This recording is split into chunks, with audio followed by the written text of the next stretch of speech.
All right. As you would know, in fact, over the last week and over the weekend again, and this is concerns us all. It's not something that's just over there. It's an actual fact. Quite. And I, in actual fact, had afternoon tea yesterday with Craig Stobo, and we talked about this issue as well. He's got a winery in Bannockburn, and so he brought me his latest a bottle of his latest vintage. We had it last night with our dinner. It was absolutely delicious. But we both discussed, and over the weekend and on Friday as well, opined about the housing market in this country at the moment. And Craig made the point that the housing, and he's made it on this show repeatedly, that the housing market in New Zealand is much, much worse than you think. In the sense that although housing prices have dropped 20% in Auckland, up to 30% in Wellington since their COVID peak, if you add inflation to that, and he calls inflation the thief of the night, then the real value is much greater. And that New Zealanders still are great believers in having their value, their asset tied up in their house. It's their savings plan, if you like, or our savings project, and that's what we do. And he was making the point that the housing downturn here, and I think a point also made by Liam Dan in the New Zealand Herald over Saturday, is much, much worse than the GFC, and there is no immediate, really, rebound that is likely to come at any time soon. And that then led to a national mood. The housing prices was the argument of both Craig Stobo and Liam Dan. And in Auckland in particular, where both gentlemen reside, there is no doubt that there is a negative perception of commercial and business activity with high unemployment. And last week we talked to the chairman of the Auckland Chamber of Commerce, Simon Bridges, about that, about the need for government intervention. Well, joining us now to talk about that and what that government intervention might look like, and if Auckland is a special case, and what he might actually try and convince the government to do, to, I guess, get Auckland out of its funk, but also to restore some growth and some confidence of businesses in general. The Mayor of Auckland, His Worship, Wayne Brown, joins us now. Wayne, lovely to have you on. Thank you so much for joining us. Morning, Michael. You would have heard my Happy to introduction. be here. I Oh, by did. the way, Brilliant. I assume you're quite confident about the outcome in 6 weeks' time? You should never be overly confident, otherwise. No, I'm just going through. It's rather an annoying process. It's every 3 years to do, but I'm quite happy to go through it. When you say I it's an have at annoying least the process, would you ability. prefer it to be every 4 or 5 years? Never. Just an annoying. Exactly. Let me in for life. I used to Um, have that view as mayor too. um, you put me off my thread there. Uh, you just have to do it. It's one of those things you have to do, and so I'm ploughing through it. It's just an annoying process, but um, I don't feel quite as bad about things as some people say, and there are things that we are doing about it. Most of the things we want out of the government to help Auckland don't cost anything, don't cost the government anything because they've actually made more of a mess of their finances than my council has. So, but there are some sensible things which, for some known reason, they're not advancing. Some things they are advancing. They're going to give me a few wins. I will have get back control of Auckland Transport very shortly because the idea of CCOs wasn't that smart. Um, Mm. we've started the Auckland Tech Alliance because there is quite a lot of tech activity here, and but it's not.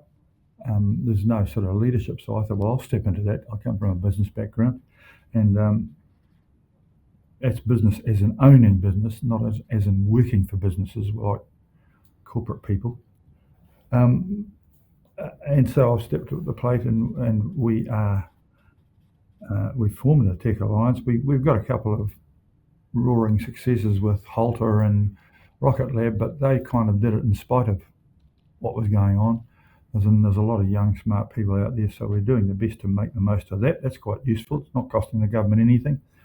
They are about to hopefully alter the seismic rules, which are a massive cost on Auckland Yeah, construction for no reason. Last yeah. Throughout New earthquake here was Zealand. 120, and so stopping us from being forced to waste money is really useful. And the government do waste a lot of money up here. I mean, they're blowing a whole lot of money drilling holes in the harbour for a secret crossing, which will never happen because it's in the wrong place. That's the wrong solution. And the idea that the government can secretly cross the harbour here without talking to the council is bizarre, and particularly a council which is run by an engineer. He's in fact built more bridges than any of the people who are making the decisions, but there you go. All right. And But I've been pushing the bit. you're also talking about a bed tax and saying that that had the potential to create a revenue source for you that you could then spend on promoting Auckland elsewhere. How much would you be thinking that a bed tax would be for an average accommodation night? We're carefully calling it a bed night levy because it isn't actually a tax. It's a All tax right. that is Okay. something or other that government impose on people. And every time you say the word tax, it allows the Act leader to say, oh, no more taxes. It's bollocks. It's been brought forward to me by the accommodation industry, and they want desperately to collect this at 2.5%, which is what they were charging people just for using PayWave until the government idiotically made that illegal and put the price of everything up. It happens, and so they came and said if you collect 2.5% at the count of our stuff and we give us the council, we'll get about 27 million a year, and that will give us the seed funding to put on a whole lot of big events. And then the Prime Minister said this morning, oh no, he's worried about the cost of living. The people who are having a cost of living crisis don't have $500 million to watch Taylor Swift, and they don't stay in nice hotels. And so it's not affecting them whatsoever. The people who own the nice hotels, which you've put a lot of cash into and which are not as full as they would, as soon as a Taylor Swift or a state of origin game come here, and those people who are putting those on, they want 3 or 4 million up front to come here. And so we put it on for them, and the guys owning the hotels whack $100 on each on the hotel for the nights that the thing's on anyhow. Yeah. It's got nothing to do with the cost of living. That's just bollocks. That's just sloganeering rubbish. And so, and I'm not going to increase rates of strugglers in South Auckland to pay for a concert that they can't afford to go to. That makes no sense at all. That's cost of living. In terms of the cost of living, that's why we've kept our rate increases down to 5.2%, the lowest of any city in the country. And the only thing that went wrong with that was that the government controlled Valuation New Zealand. It's a government department who came in and they biff out. We had swings of valuation here in this last thing. They had 3 years to prepare for this. They were late. They never consulted us, and I've got to consult everyone on anything I do anything. And they suddenly swing these huge changes in valuation from some suburbs to others. So instead of everybody equally having the 5.8% increase, some of them got quite big increases and some of them got quite reasonable reductions. But if they'd kept a cap on the variation, because it's not the valuation of the government is just done to spread the rate burden. It doesn't reflect on what you can get. Anyway. Are you saying that the valuation system doesn't reflect the market? Oh, it sort of does, but it's a desktop exercise from people who aren't necessarily here.